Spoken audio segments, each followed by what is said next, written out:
Hello, everybody, and welcome to this month's show.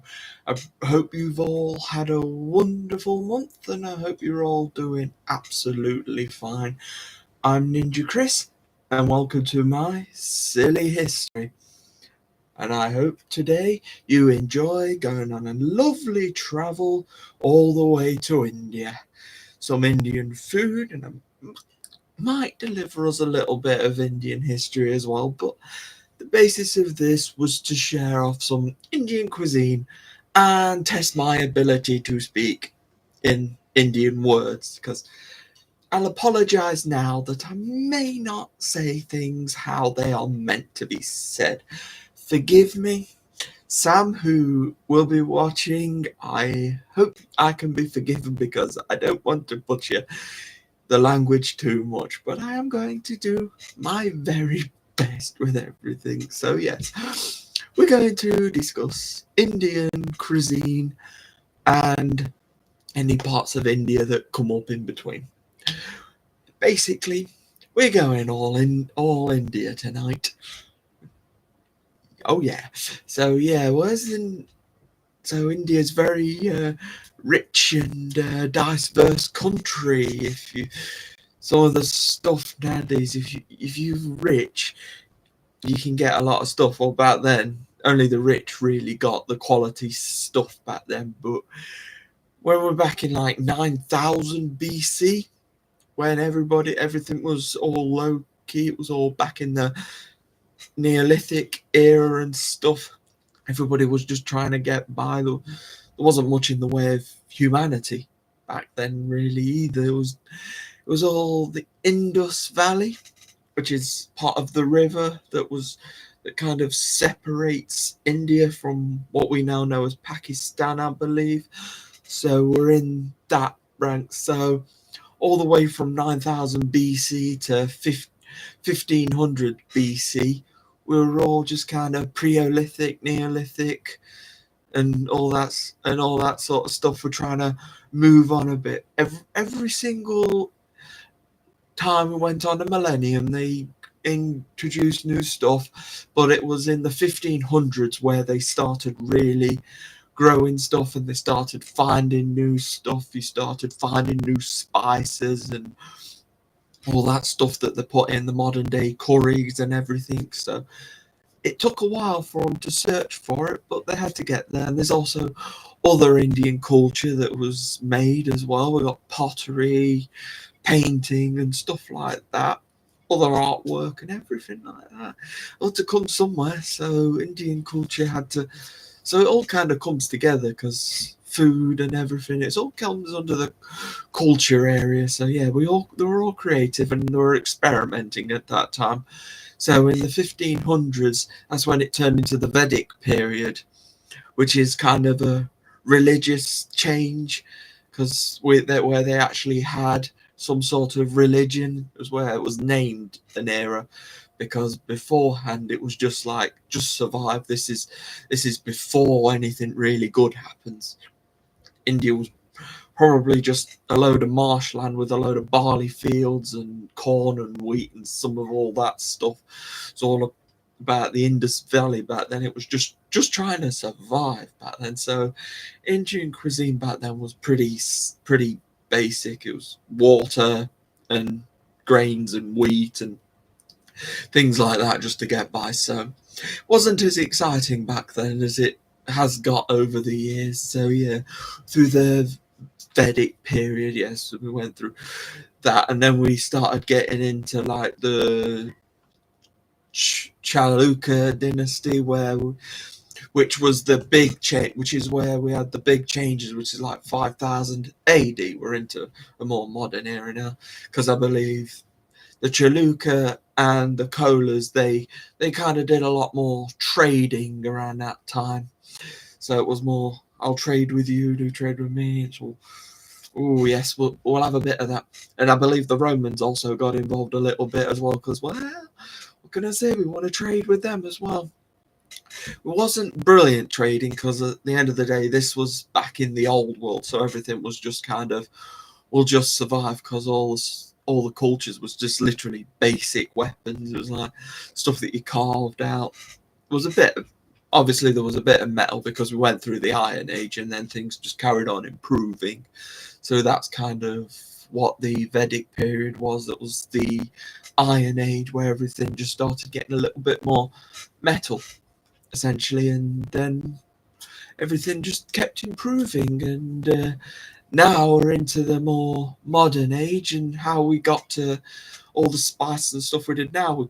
We can thank our good old friend Christopher Columbus, because he seems to be getting involved in every one of my videos recently. When I'm talking about food, good old Christopher Columbus seems to like to get involved. But he was the one who went and did all those voyages across the seas and everything. So it was back in 1492 AD where he got involved in all the Indian stuff and got some of the spices, and we got it taken back over there back to Spain from where he set off for his voyages. So then it got spread all around a bit, and everybody got a little bit, and yeah, it just carried on improving. And then I'm going to jump to 1720 AD, which is where we were quite connected to South America. India was quite connected with some of the stuff, because that's where they got most of their chili peppers and their potatoes, which are quite important in the modern day Indian dishes, because you need some chilies, because you got to get that spice, haven't you, when you've got the chilies and everything.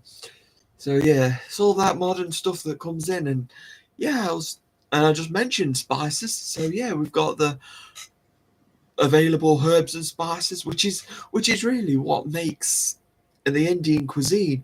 You got a load of different herbs and spices that have come in over the years, and loads of things that make all different sorts of meals and all that sort of stuff. And it's amazing what you can do with the food. And I know I've never really been on the Indian sort of food in the past, but I realise it actually doesn't taste that bad at all. So all them herbs and spices come together, they make a nice taste, as long as it ain't too spicy for me.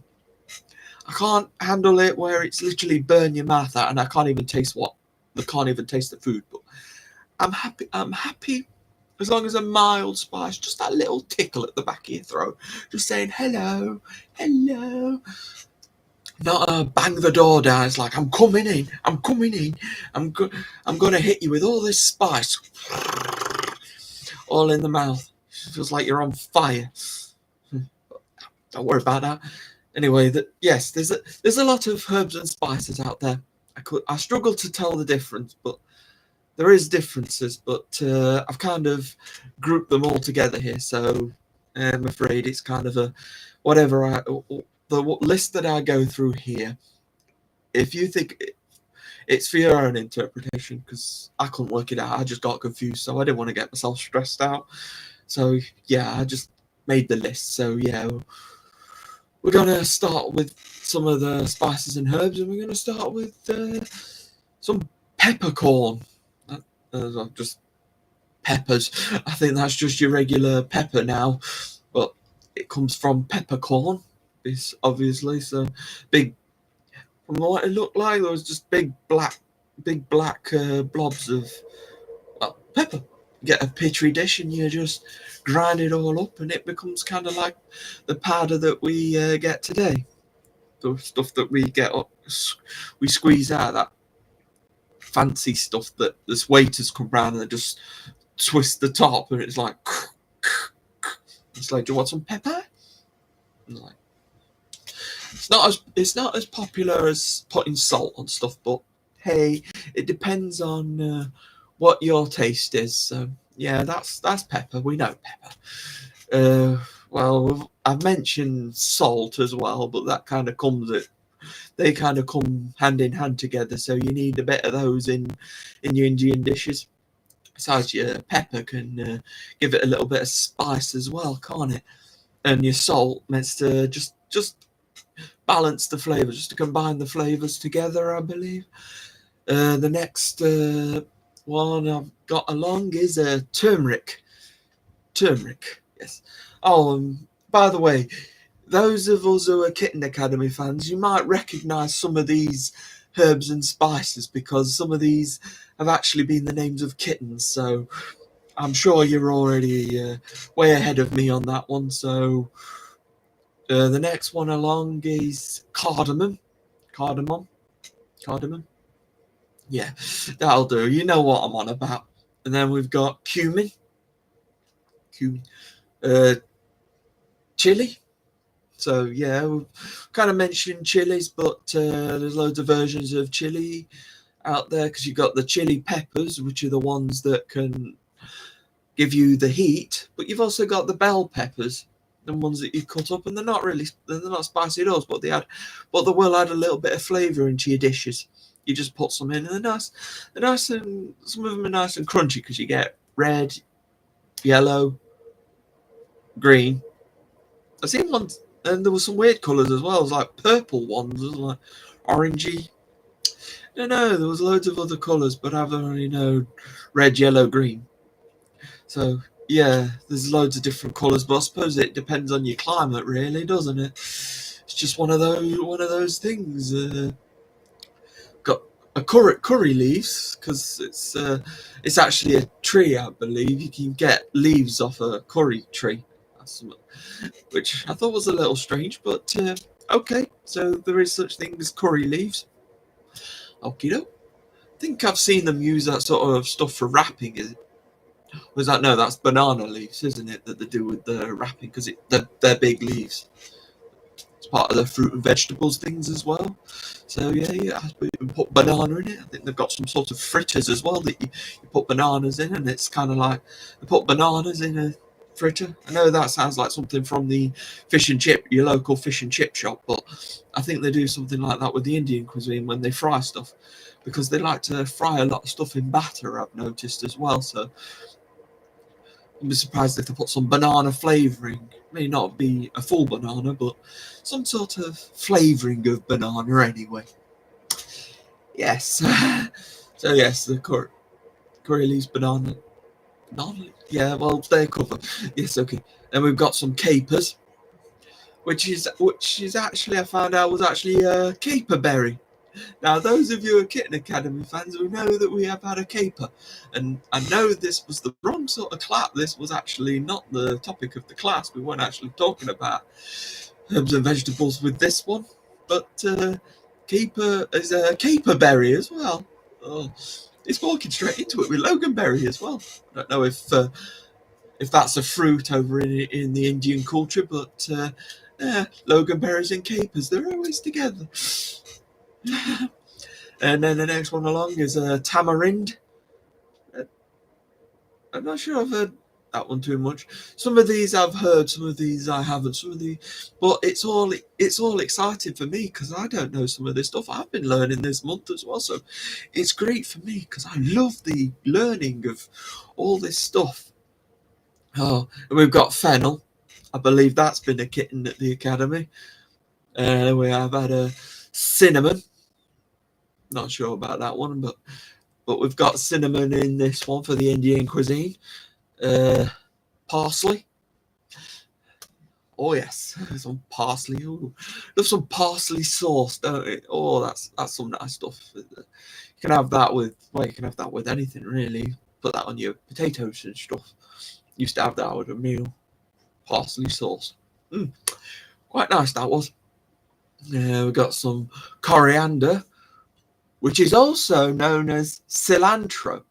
So when they did that at Kitten Academy, I believe DJ cheated a little bit because we had coriander and cilantro, which are the same herbal spice. Yeah, DJ cheating a bit there. Yeah, we'll let you off. They were cute kittens. We got some garlic. Some garlic. They love their garlic in India. I'll give them that one. They love a bit of garlic over there. Garlic and ginger. Because you can get some garlic and ginger paste, and they like to chuck it in some of the dishes because, well, it gives it the flavour, gives it a bit of oomph to it, I guess. So yeah, garlic and ginger, they go together nicely. Yep. And then we're up to nutmeg, which is also known as mace. So nutmeg is good for the police, actually. I believe it's what they put in their spray when they do the pepper spray sort of thing. They can put, so that's why it can be called mace sometimes, because they spray it in your eye and you go all red and it's like that's it, mate. That's it. So I know that's way away from Indian cuisine there, but it's something to do with the plant or herb that actually works in the pepper spray. But no, nobody's committing any crimes here. Nobody. I don't think you are you? Not committing any crimes. You're being good. You're being good, girls and boys. I'm keeping my eyes on you. I'm keeping my eyes on you. I don't know why I'm doing accents. I should stop that. I should really stop that. Then we've got a saffron. Oh no, that's a kitten. It was a kitten, but now she's a very big cat, and I assume she's doing very all right. I don't think we've kept in touch with her as much as the others, but she was wonderful. She was a wonderful kitten, and it's a wonderful flavouring to put inside your food. One of those lovely things that you can add in. It's amazing how much difference adding these spices and stuff into your food. It's just amazing how much of a difference it can make. It's like, I suppose we could also add basil and stuff in there. Like, yes, because I have got that on my list as well. I'm jumping the gun a bit. Oh, I'm jumping the gun a bit with my notes here. But I've wrote so many notes. Oh, but yes, I'm enjoying this because I was going to go with the sesame seeds and mustard seeds, because yes, they're quite important because the mustard can give it that sort of sourish taste. The sesame seeds are like on your burger buns and stuff. They can also add a bit of flavour. Yes, and then I went to basil, but I kind of jumped the seeds. Oh well, forgive me. Naughty boy I am. I'm telling you, for being naughty. Ooh, I'm the one being naughty. Hello. Oh, up to another kitten. We got tarragon, which also adds a good amount of flavour into your food, but also a wonderful kitten. We all know her. We've got some rosemary. So got such a nice smell to that, hasn't it? Because there are also scents as well that you can put in bottles, perfume bottles and stuff. I don't know much about perfume, thankfully. I just use deodorant. Forgive me, I'm not going to walk around and put what have I said? Perfume. I'm not going to wear perfume. No, not my sort of area of expertise. No, but I'm sure it smells really, really nice. Then we're next up to sage, another very popular one. Oregano, again, the popular one. Thyme, which is spelled Thyme. I always thought you spelled time like time, but that was my naivety because I didn't know. I'd never seen it written down before. But when somebody goes, I'm gonna put some thyme into my curry, it's like, well, I hope you do put some good thyme into your curry. It's like, no, it's a spice, it's a herb. Like, oh, right, okay, so you've got a Thyme. It's like, no, it's not spelt that way. It's Thyme. Okay, but hey, it does what you want it to do to the food. I'm not going to argue. It depends what dish you're having. I think with Indian food, you just put whichever one in that you want to change the flavour to. I suppose it doesn't really make a difference. That's the joys of Indian food. There's no real rules. There's no real set recipe. Yes, there's a list for ingredients and stuff, but at the end of the day, you get some food and you just like, okay, I'll have some of that today. No, I don't want that. No, this is my recipe. So that's the joys of the Indian food. You can make your own recipes as you go along, and a lot of things, they'll all come together and they all taste nice. If they don't taste nice, then don't do it like that again. Got my last two herbs and spices here. Oh, I love a good bit of mint. Love a good bit of mint. That adds a nice bit of flavour. These could also go into the desserts as well. They don't just have to go into all the main meals or the soups and stuff, but they do like to. Oh, India does like their soups. Oh, they do have a lot of soups over there, but hey, there's nothing wrong with a good soup every now and then. Sometimes a nice chunky soup, something with a bit of meat, or you got a vegetarian version, because quite a lot of stuff over in India is based around doing vegetable stuff and everything. So yeah, fruits, vegetables. So you've got so mostly fruits here. We need stuff with like citric acid in and stuff like that. So that might be orangey flavors, mangoes. Got some lemons and limes that you might want to put in. Maybe even some pomegranates. If you really want to get adventurous, have a gooseberry. Ooh, I love that name, gooseberry. Yeah. And everything all comes together in the end. And plus, with some of the stuff that's available, you need drinks as well. You need drinks and some condiments. You just add some of that stuff on the side. You need a drink as well, because if sometimes this spicy stuff, you need some creamy, milky drink. Because I mean, you can drink water, but it won't take away the spice. You need something to counteract the flavors, because you don't want it too bad. And you got a couple. So just look after yourself. Don't drink too much. Don't drink water and expect it to put out the fire, because it's not like a fire when a burning building. You don't just chuck some water on it or some sand or it. You've got to drink some sort of dairy, something different that doesn't mix with it together. So when you start, it's all to do with this capsaicin in the food. It's mostly in chili peppers.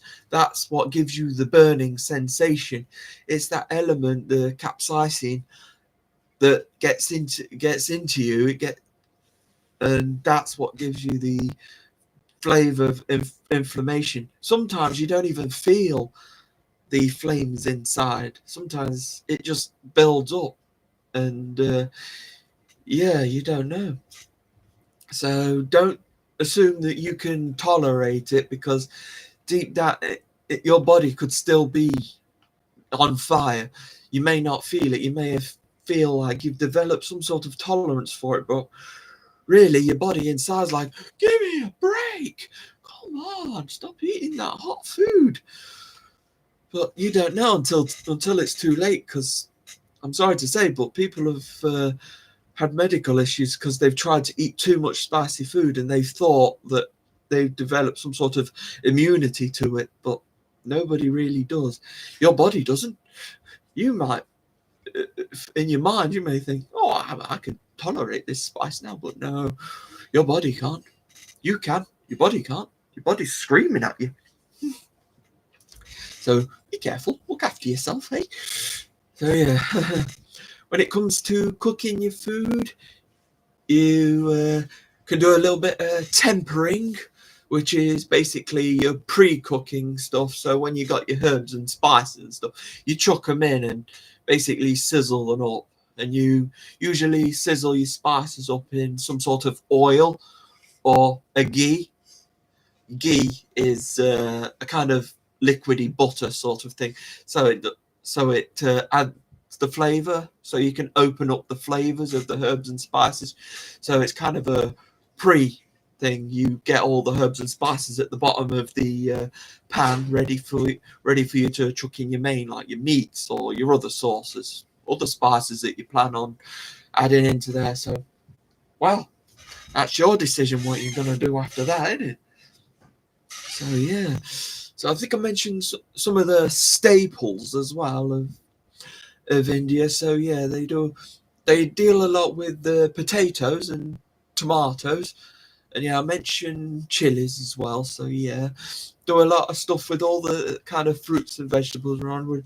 They like to add a lot of peanuts and sort of nuts onto stuff as well, just as an extra flavor, because there's a dessert that is kind of a milky dessert, and they just keep chucking loads of stuff on it. It's one of these desserts that's kind of that's meant to be a drink, but also a dessert at the same time. But you can have it just as it is as a white drink, but if you want, you can have different combinations. And I know I'm jumping to desserts early, but there's quite a few interesting desserts out there as well. But we'll get to the styles of food, we'll get to the meals in a bit. But here's me, I'm just trying to go through all the staples and everything, and all the spices and stuff that we've got. So I'm trying not to jump the gun a little here, but hey, guava as well. I believe that's some kind of fruit. But yeah, they have that sort of stuff in the Indian areas as well. We've got some pearl millet. Some millet. Yeah. But this one's a pearl millet. Sorry, kitten millet. Sorry, you gladiator, you millet kitten. But this is a pearl millet. But I do believe it's a form of bread. Also got some rice. Very, very popular in Indian cuisine because it sort of helps with the sauces and stuff. It complements each other nicely. You have the saucy, meaty, fishy dish, whatever you might want to put in. Or if you don't want any meat or fish, put some vegetables. Use vegetables because that's kind of how it works over there. If you don't, because there's some cultures that are very resistant on meat, some holy places, and there's places that will refuse to eat beef because they see the cows as sacred, so they will not eat animals that are beef. But there is some areas where they will still serve you beef because there's a thing called the forbidden beef, which is, well, as it says, it's forbidden, but you're still going to have a little bit. You're still going to have it because there's a vendor in India somewhere where they will do you like a forbidden beef sandwich sort of thing. So it's kind of like, oh, you naughty, naughty, naughty. You shouldn't be eating beef, but oh, I've just got to want it in a sandwich. So that's that's a forbidden meat that people will still eat. I mean, come on, we've all been naughty. We've all eaten things in the past that we know we shouldn't do, but we all do sometimes. Come on, I'm looking at you there. Don't tell me that you've been good all your life. We've all sinned in our life, and I'm not going to go into that religious again, but the religious thing in India, so yeah, that's why sometimes they don't eat stuff. I mean, you got the Muslims, they won't eat pork. So that's kind of, I'm not too high up on all the religious things, but I know food is a very complicated situation around there, so I want to get too involved. But chicken seems to be quite popular. They like mutton. Can't remember what mutton was, but I think you got goat and lamb. They seem to be the most popular, but we've also got fishes as well, like, well, all different variations of fish. Can't name them off heart, but I've got a feeling it's just all them fishes that you get in the sea. Whenever you get like mackerels or something like that, some sort of shark, or maybe not a shark. I don't know. Oh. Well, anyway, all of that's all quite a lot of the food, but we've got cooking equipment as well because we've got to know we've got all of the ingredients and stuff, but we've got to be able to cook them, haven't we? You need the implement. Yeah, that's not. Yeah, that's not the way to cook because that'd take forever. I mean, I know you've got the static and stuff that you might start it off. I mean, we're not starting a fire here. Yet I've seen quite a lot of Indian kitchens where they do flame up with the woks and stuff, but it turns out they've all got their own names as well. So the first piece of cooking equipment is called a handi, which is what you use to serve the food. They basically use it to carry it to the table or something, which is usually a copper or a clay pot which it has a lid on it, so there's no steam coming off. So it's quite clever. I think there might be like a little hole just so a little bit of steam comes out. But if you take that lid off, it's like I don't know. It's like a sauna essentially. They use these at an event in India called the Daha Handi, which is a Hindu festival of Krishna. So they use the handis as that sort of situation, which works out nicely. Then we've got a Karari, Kar Ahi. Anyway, that's a thick and circular deep cooking pot. It's got some rings around its edges so you can hold it. And it was a pot that was made in Lucknow in India. Yes. So yes, it's the looped handles, I think, so you can carry it.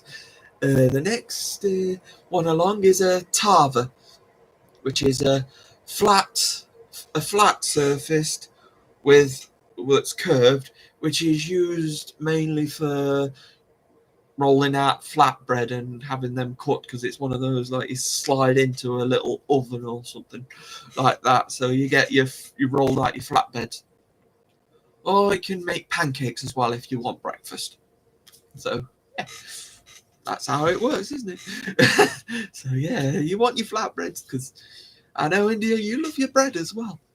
That's great. It's all these standard things that you get. You love all your bread in all different formats. I mean, wow, you've got it. You got it sorted, you have. Then we're on to the next one, which is a tandoor, which is actually essentially an Indian slow cooker. Is how I've kind of thought of it. It's a big vase-shaped cooker, which cooks all your meats and breads, and even your tandoori chicken. Funnily enough, because that's one of the things that a tandoor cooks, but it does cook a load of other things as well. Like I say, it's like a slow cooker. You put it in, and it nice, and after a time, it cooks. Go figure. Yeah, so that's your tandoor. Then we've got a. You really just said that? Sorry, that was a weak dad joke there. A urili, which is a South Indian big bowl. It's either a clay, copper, or bronze.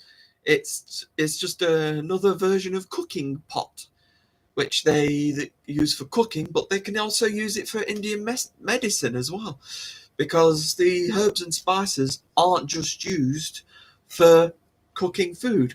Can also combine medicine together, and that's how we get some of today's medicines. They crush it all together and they put it all together and they say, oh, this will make you feel better, and then they get imported over from there. Might be where we get some of our medicine from, crushing Indian herbs and spices together. So who knows where it comes from.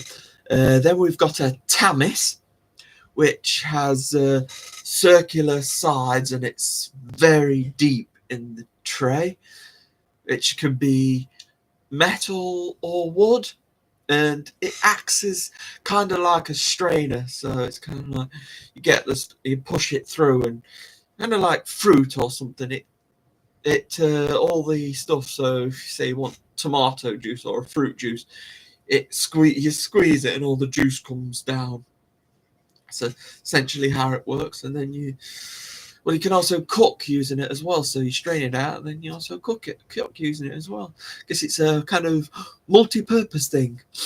And then we have the tiffin carrier, which is also named a dabas, which is a big barrel which carries your food in a large amount, which is essentially a big lunchbox. It's not one that's for one person. It's essentially just a big load of food. I suppose it's like a picnic basket, just big, super size. Yeah. hug me. Yes. Anyway, wow. I am sorry. I really got into that, didn't I? Oh, hello, everybody. I do apologise. I have not responded to anything you've said. I hope you're all right. Hope I haven't missed me too much. So yes, hello, Anna, Diane. Well, I hope you're getting better soon. Claire, hello. Good to see you. Oh, Rebecca, hello. Hope everything's all right with you. You're working well and everything like that. Mowley, great to see you here. Always great. Cecilia, it's been a while since I've seen you around, but I'm glad to see you coming back. So I'm always grateful to see you all coming back here. It's always wonderful. So, Deanne, hello. Good to see you here, as always. Terry, wonderful. Glad to have you here. Glad to have you here and well.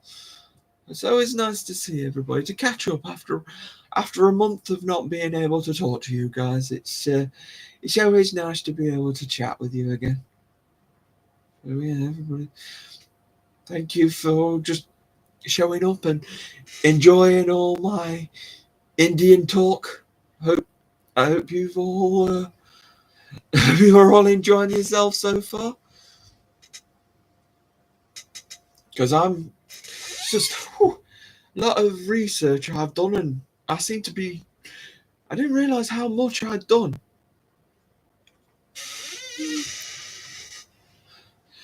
I'm hoping Sam will watch it later. I'm hoping he comes in at some point, but he'll watch. I know he'll watch.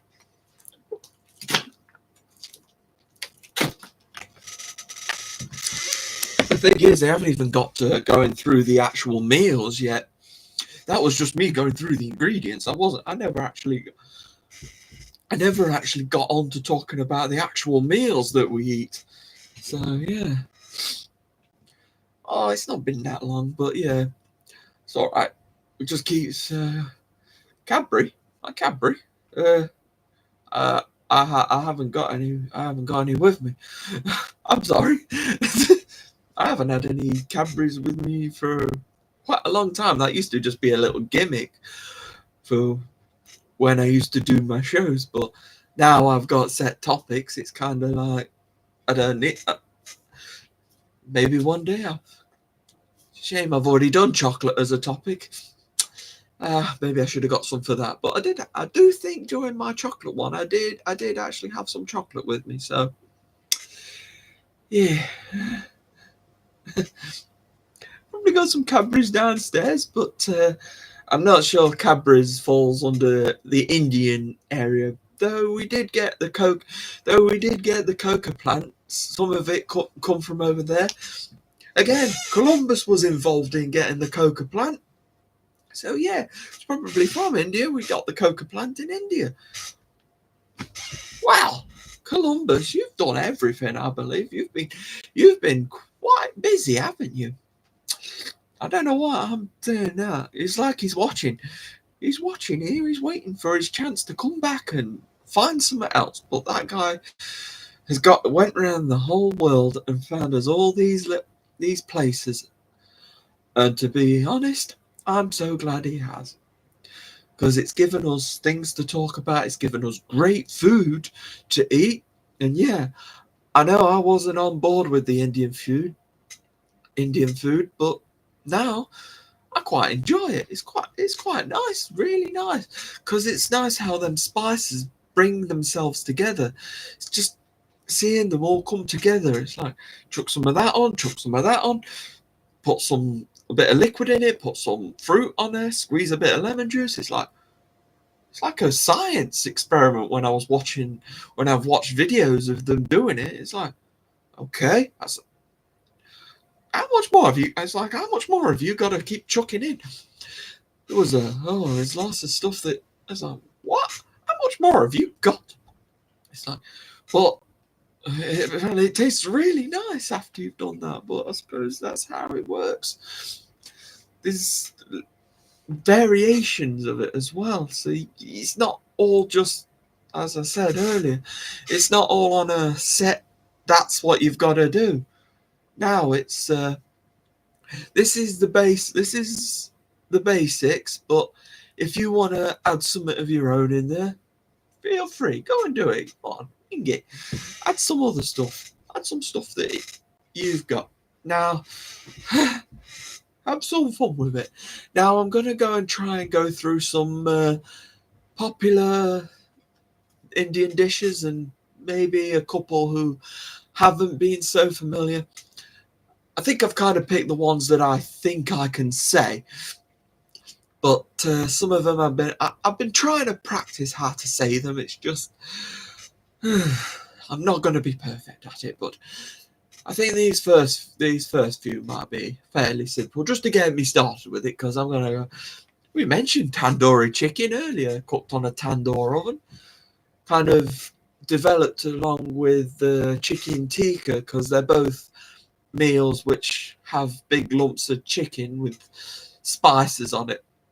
I think the regular chicken tikka, I think you're meant to put it on spikes or something. It's kind of like a kebab, something like that. So meant to put spike through it, but then you get the masala, the chicken tikka masala. You add the masala sauce, which is basically a yogurty tomato sauce thing. So that's the masala. I always thought chicken tikka and chicken tikka masala were the same thing. It's just added the extra bit, but no. I found out that the masala part was the yogurty sauce, so that makes it a masala. So I thought that was interesting. All these little meals you've heard of, and it's like you don't know the full detail about them until you read about them. It's just another interesting thing that I find with that. One that I do enjoy eating. This one is the butter chicken.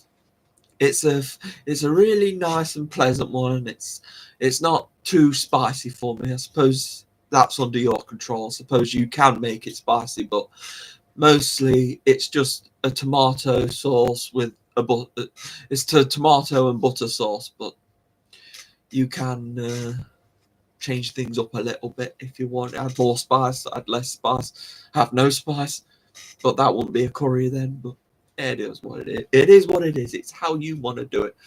Oh, and the butter chicken has some fancy, funny name as well.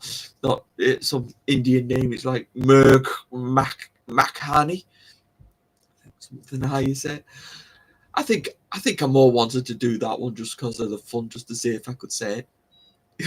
I didn't need to, but it was just for personal fun to see if I could say it. I think I butchered it a little. Oh well, never mind. Butter chicken. Apparently, it takes you have to marinate that one for hours before you can actually cook it properly. So that sounds like it's a long time.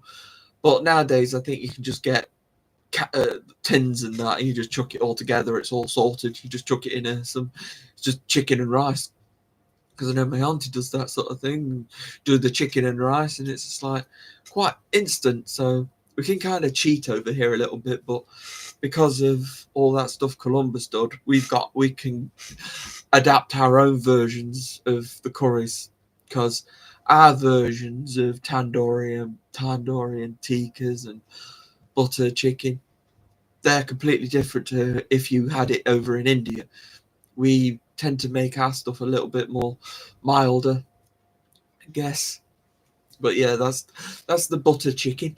And then my next one along is a balti, which is also a type of curry, which you cook in a wok, which is you cook in a wok that's thin.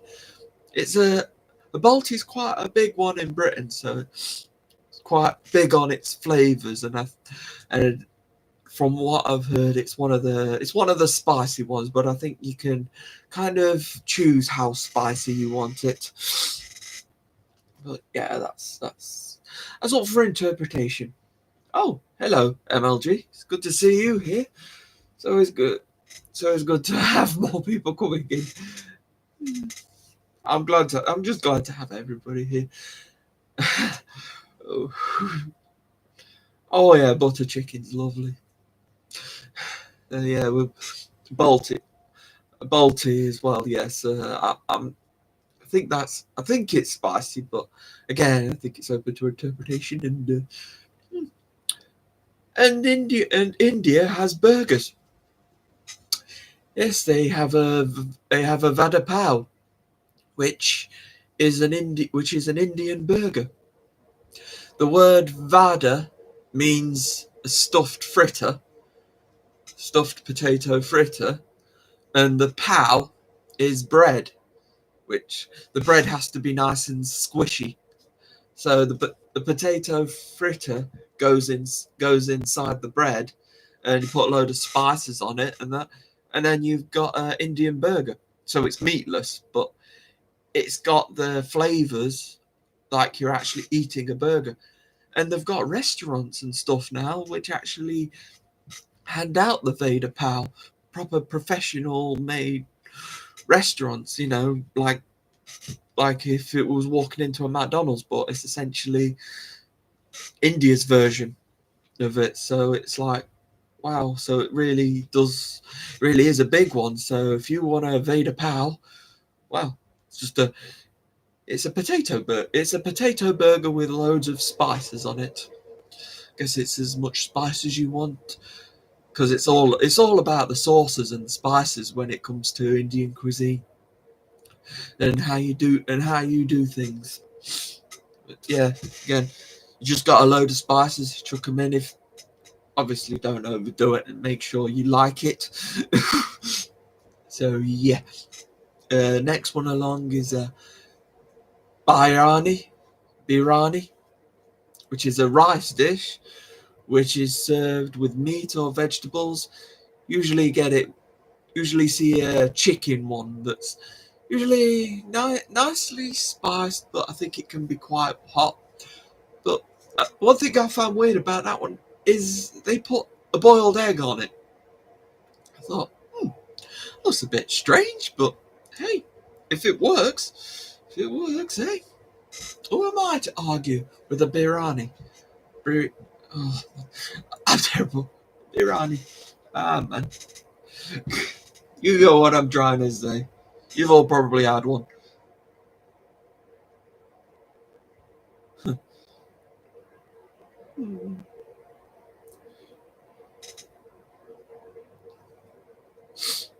Yeah, Cecilia, the sauces are very important.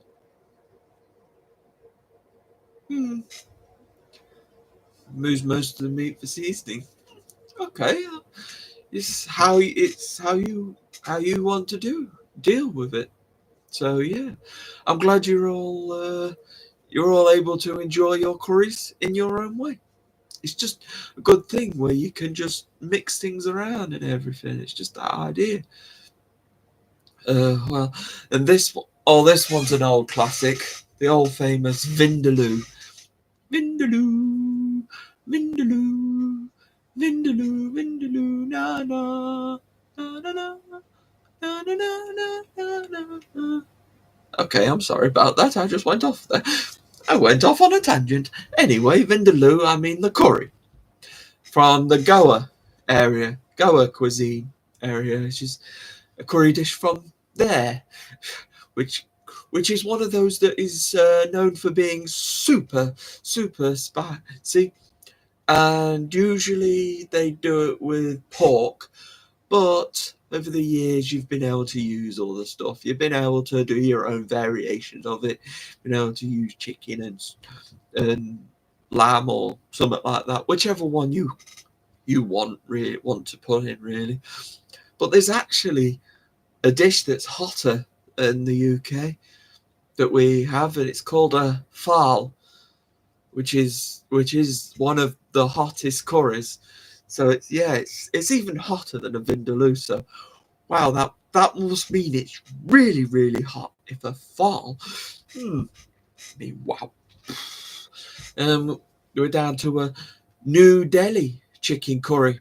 Now, I know you're probably thinking, what's the difference between that and a chicken curry? It's like, well, the New Delhi one apparently uses a lot more in the mustard seasonings and everything. So apparently that's what makes the difference in that one. So between that chicken curry and that chicken curry, I guess they just like to use mustard in the New Delhi area. But it is what it is. Again, It's what you want to do with your food. Then we've got another classic here, is your korma, which is, again, you can either go for meat or veg. It depends on what kind of preferences you are. If you're vegetarian, you're obviously not going to want to put some beef in there or something. You usually put some water or a stock cube in there, so it's nice and tough, and it's good to eat. So it's nice and thick for you to nice slide through, and you get all the flavors from it. And a korma is actually going back in time quite famous with the Mughal Empire back in like the 1800s. There was the Mughal emperor who was actually served a korma at the Taj Mahal. That was his choice of meal. So that's how important a korma is. An emperor ate it from quite a big area, because the Mughal Empire was part of the Mongols, which is modern day China. So that's why they're the Mughals, because the Chinese, Mr. Khan decided he wanted to try and take over India, which he did for a little while. But then I believe it was another empire that took over after that, and we Brits got involved in. Yeah, we took over for a little while. We had our company. We had the Raj, and then eventually in 1947 we separated off. Finally, India separated off, and we separated from them. But we're still part of the Commonwealth with them. Anyway, yeah. So yeah, the korma has quite a lot of history. And we have a kofta, which is basically minced meatballs, which is cooked in a curry sort of sauce. So it's just a meatball, a filled thing. It's filled with meat, kind of a doughy sort of fried, and it's got that filling. You could put veg in it, and it depends what you want inside, what you want to bite into, because all the flavors will burst out at you. So that's a kofta, or that's a kofta as how I've read it anyway. It's just a big meatball. That's all I get. That's what I've got from there. And then you've got an old classic, which is a samosa, which is a triangle filled with potato and veg, which is a nice little snack or a side order that you could just have with your meal. And then we've got another classic here, which is a bhaji, which is a type of fritter, which has got filled. It's a kind of long-looking fritter sort of situation where it's got your bit of vegetables or some sort of sauce in there, some mix of spices. That's how it works, I believe. That's a bhaji. Then we've got some savoury snacks, which is called a chat. It's the chat is basically street food. It's just all savoury snacks, all little nibbly bits you could get on the street from a vendor. And so, along with the all together sort of thing, there's a thing called a thali, which is a large plateful of foods, different various Indian foods, which is cool if you're not sure what you want. So you just get a nice plate full of everything, essentially a big buffet. So that's the thali. And then we're on for a pani puri, which are basically mini cracker balls with spices inside. So it's like a little explosion. Because the thing is, you want to eat it quite fast, because it can go quite soggy, but you can eat a lot of them if your palate can take it. But because from what I've seen, it's not quite spicy, a pani puri, but you don't want it going soggy.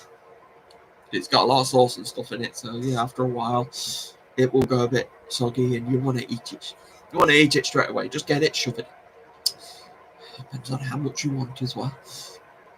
The next one I've got is Debelly, which is another one of the savoury snacks, which is part of the chat thing. So yeah, you love all these little savoury snacks. There's a lot of street vendors that'll serve stuff like that. So yeah, it's savoury. So we've got next we've got an egg burgie, which is basically scrambled eggs, but with a lot of spices to it. They've also done a version that was with emu, so it gives you a bit of meat as well. So an emu egg burgie, which is fairly interesting. But I suppose that would be me because I'd want a bit of meat. What meat? Want the meat? I can't be doing just egg. I want meat. I love my scrambled egg, but I want a bit of meat with it. Meat. And we have a chucker, which is a curry of its own choice, and you just put some meat and spices in it. Just get a load of curry stuff and meat and spices, just chuck it in. I think that's why it's called a chucker. Just chucker it in. I'm not sure that's the real reason, but that's just my justification of it anyway. Then we've got a dal, which is a mixture of lentils, peas, or beans. So it's one of those. So when you see dal at the end of stuff, that's what it's got. It's either lentils, peas, or beans. And then we've got a paneer, which is basically a common type of soft cheese in India. So whenever you see a paneer next to some a meal, that's basically what it is. It's got some cheese with it, some soft cheese. So yeah, it works out nicely. It does. But and I can't do this without talking about the desserts, can I? So I've only managed to pick up a few of them because there was one called Lassi. That was a milky dessert. I think that was a milky dessert I was mentioning earlier, where you just get, but quite a lot of them are quite a few desserts that are quite milky. You just put loads of stuff around it. You also have stuff like a semolina sort of thing as well, kind of like a rice pudding. So we got a kheer, like I said, it's kind of like a rice pudding. So all these little ones, but it sounds nice, and you just chuck a load of other sweet things on it. We've got a makan bada, which is technically just a donut, a fried donut. It looks like it's been battered. We've got a peda, which are semi-soft balls, which are sweet. She's a sweet ball, so they're nice for after your meal. Just like, yeah. You're making your own jokes up now. I kind of jumped the gun onto the desserts because also in Indian cuisine, we've got a lot to do with bread as well. Because reading the breads out here, we've got most of them you probably know these first three.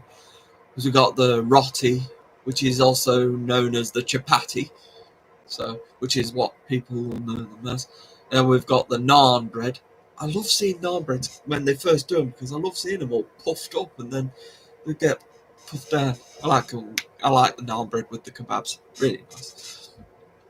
Then we've got the poppadom, which is like a Dorito, essentially. Nice and breakable, nice to break, and nice to have a little nibble on while you're waiting. And now on to this next one, which is a paratha, which is basically a thicker type of chapati. Then we have a luchi, which is a deep fried bread.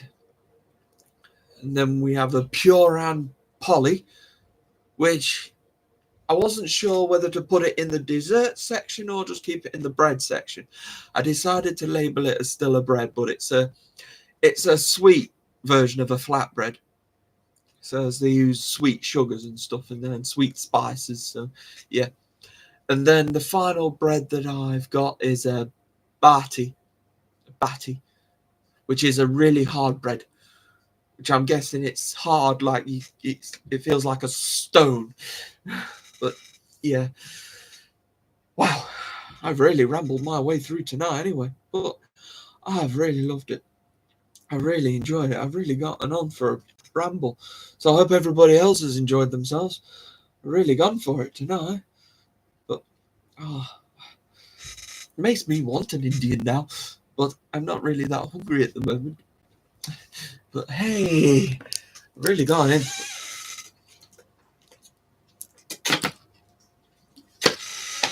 But hey, I'm running over a bit. Oh well, just getting into it. So yeah, well, thank you everybody for coming.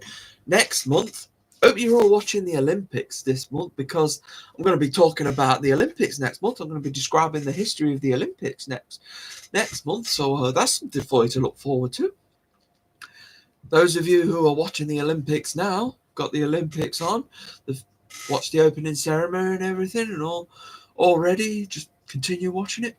And at the end of next month, at the end of August, I'll be talking about the history of all of the Olympics, and I'll probably be talking about the Olympics now as well, because that's me. I go from really ancient and then come back to the present, kind of do it like that for you. So it's kind of like, I know that this Indian cuisine one I've done tonight, it's been kind of, because quite a lot of the stuff's still going today, but a lot they were made a long time ago. We've had the spices and stuff for years on years, so it's history, but it's also present as well. So just you let me off with that. Come on, don't have a go at me, because there's things that are still going around.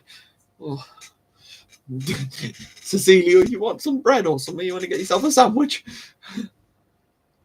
Oh, yes.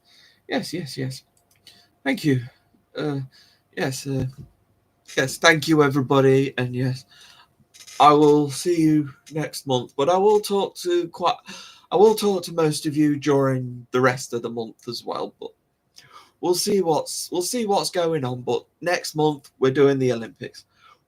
Get your Olympics on. Get your vest out. Get your sweatband on. We're gonna go Olympic next month. So see you. Goodbye, everybody. I've got to go. Gotta leave you all behind to face the summer or other. Okay, bye.